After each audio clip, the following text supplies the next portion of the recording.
Ecuador's decision last week to grant political asylum to Julian Assange will roil geopolitics and society in numerous ways, much like earlier chapter in the high-stakes saga of WikiLeaks and its founder.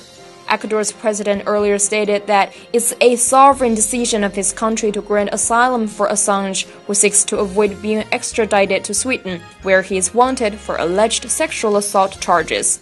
Hello and welcome to this week's edition of Across America Talk. Today I'm joined by China Daily columnist Chen Weihua and veteran journalist Zhou Boris.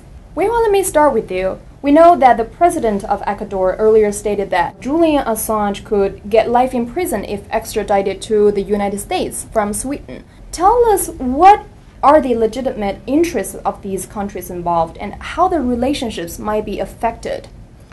Yeah, I don't know the legitimate relationship. I think it's probably the illegitimate interest, actually.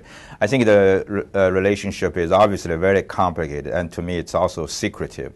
It probably take another exposure of WikiLeaks cable, to find it out. I mean, number one, the U.S. obviously has not given up what it wanted, to have Julian Assange for trial in the United States. And if you recall, in late 2010, everyone from President Barack Obama to Secretary of State Hillary Clinton to Congressman John McCain and others all talked very tough on Julian Assange, want to punish him for what he had done to the United States. And second, I think we haven't heard any guarantee either from the United States, from UK or Sweden for not extraditing Julian Assange to the United States for trial, and actually the Ecuadorian government has contacted the British and the Swedish government for such a guarantee, and it was not given. And number third, I just thought, it's weird, the British government would spend so much time and efforts, go to great lengths to get Julian Assange for sort of sexual harassment charges. And from the statement we heard, obviously it's sort of a consensual sexual behavior, maybe. But, if this is not just a pretext, why not give sort of the guarantee that Julian Assange will not be extradited to the U.S.?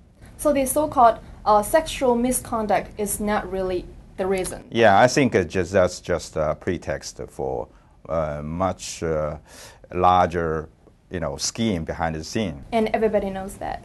Well, I think so. Assange supporters obviously know that, people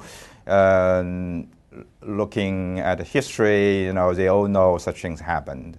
Zhou, we know that despite a wave of international support for Julian Assange, the British Foreign Office expressed disappointment after Ecuador announced its decision. Tell us what are the implications in there? We're being tested in some new diplomatic areas here with the looming threat. I guess it's been removed from some recent statements from the British Home Office that no invasion, as it were, of the Ecuadorian embassy compound is being planned. So that is an immediate threat being removed. But the uncharted waters, if you will, that we're in here involve the sovereignty of a country and its diplomatic premises to be free from, if not invasion, then some kind of incursion. We don't know if Julian Assange, for all the efforts that are being applied to get him asylum in Ecuador, is going to actually result in his being on a plane flying to Quito, the capital, anytime soon. What is your prediction of this whole case? I would imagine ultimately he's probably going to wind up under some kind of diplomatic protection from some country, whether it will turn out to be Ecuador. But I predict a protracted legal battle between the UK and, in all likelihood, Ecuador for the time being. And I don't see this case, even at the stage we're at now, being resolved anytime soon. Now let's talk about the WikiLeaks itself. This is a very important point in this entire case. Founded in 2006, the organization has released a great number of significant documents which some governments try to hide from the public. And Weihua, I still remember distinctly that you wrote a column back in 2010 saying that Assange is a new media citizen journalist who is just doing a journalist's job. Have your views changed after all this? No, not at all. I think, everyone is a journalist in this age. I mean, Julian Assange, by all means, is a journalist, and he is a great journalist, I would say.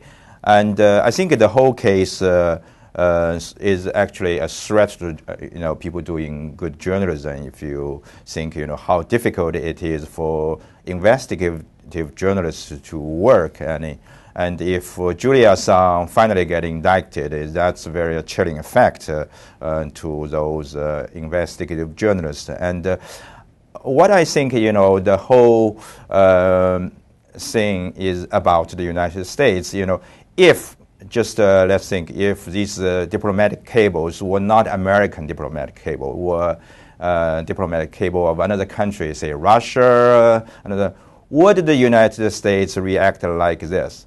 Probably the U.S. government would say exactly the same thing what I'm saying today, defend free expression, freedom of press.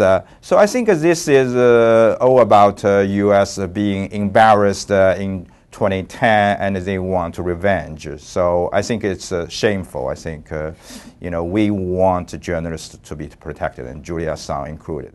Thank you so much for offering your great insight. And Julian Assange just made his first public appearance in 2 months, and supporters gathered outside Ecuador's embassy in London. The complicated case is still developing, and our Across America talk will continue to see how it goes.